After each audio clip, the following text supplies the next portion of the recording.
A very good morning to all of you. As we were discussing hypertension, I thought we would add on about hypertensive problems that occur in pregnancy as well. The way nature has designed women is that during pregnancy, the blood vessels are actually very relaxed. Remember the hose pipes we discussed? The hose pipes become even more relaxed. And that is because during pregnancy, women produce two main kinds of hormones, one of which is called progesterone and the second is called relaxin. So relaxin has a tendency, it says what the name is, it relaxes all the muscles in the body. The main intention is to relax the abdominal muscles to accommodate the growing pregnancy. However, relaxin does relax the tiny muscles present in the blood vessels as well. So this usually causes a drop in the blood pressure during pregnancy, and this is one reason women feel quite dizzy in the early stages of pregnancy. However, we do see hypertensive problems during pregnancy as well. So these can be broadly classified into three different kinds of blood pressure problems. One is called pre-existing hypertension, wherein even before the lady falls pregnant, has been under treatment for hypertension. The second is called PIH, or pregnancy-induced hypertension, wherein hypertensive problems are noticed for the first time ever during pregnancy. This usually occurs after about 24 weeks of pregnancy. The third is called preeclamptic toxemia, or PET.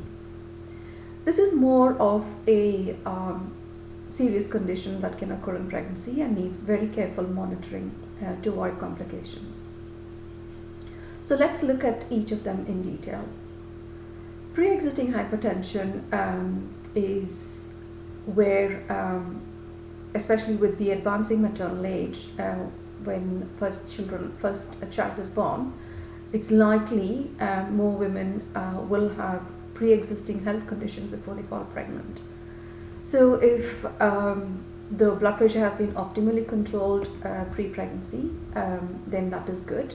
However, there are certain medications that are used pre-pregnancy that cannot be used during pregnancy because it can have effects on the baby. By which I mean it can either affect the growth of the baby or the formation of the baby. Therefore, it is important you check the medicines are suitable for use during pregnancy. If you're not sure, kindly see an obstetrician who would advise you on the right kind of medication to be used in the preconception period. Preconception is a very interesting topic. We will discuss it about some other day. It is also important that this consultation happens at least 3 months prior to you planning a pregnancy, because with change of medication it may take time to get your blood pressure under control, and suboptimally controlled blood pressure can affect the ability to get pregnant as well. So make sure you go at the right time.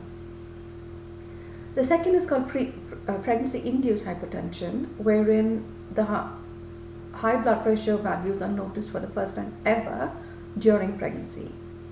This is kind of lesser of the evil of the hypertensive problems in pregnancy.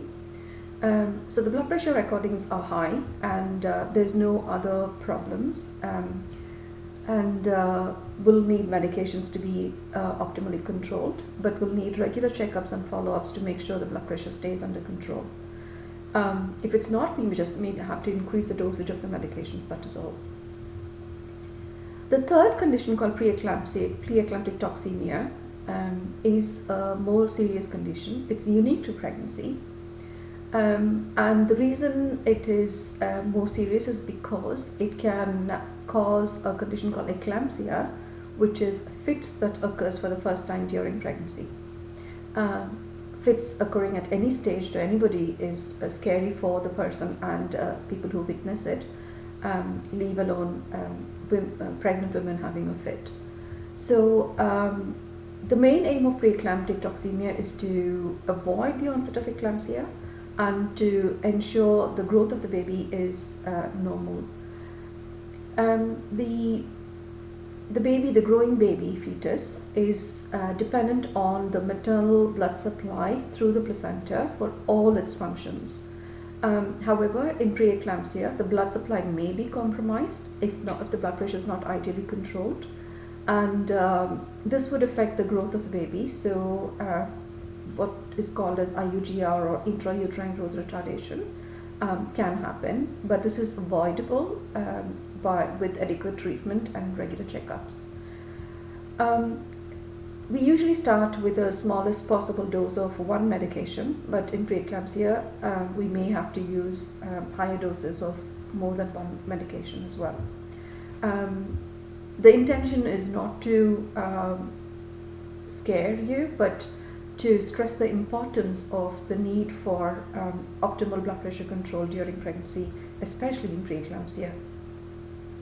Just wanted to mention as well, Professor Davison, who was a practicing obstetrician in the Newcastle area of UK, used to be called the father of maternal medicine.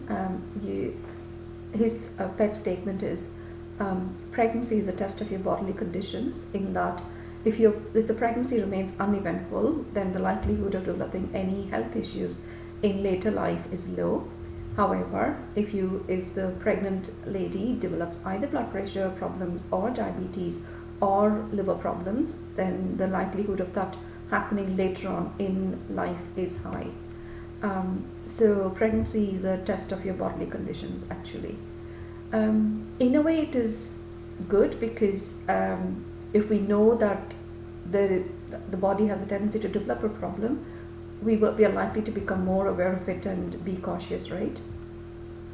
The other thing I wanted to mention about preeclampsia is that there are genetic tendencies of preeclampsia. Say, for example, a lady has preeclampsia, and it's likely that her daughter, when pregnant, may develop preeclampsia as well. And same rule applies for subsequent pregnancies. If it's the second or the third pregnancy, then the likelihood of developing preeclampsia in the subsequent pregnancies is high as well. So if there is a genetic predisposition, be it the mother or sister or the maternal aunts developing PET during PET, or if there's been PET in the previous pregnancy, then it is important that the lady is commenced on aspirin tablets in the very early stages of pregnancy.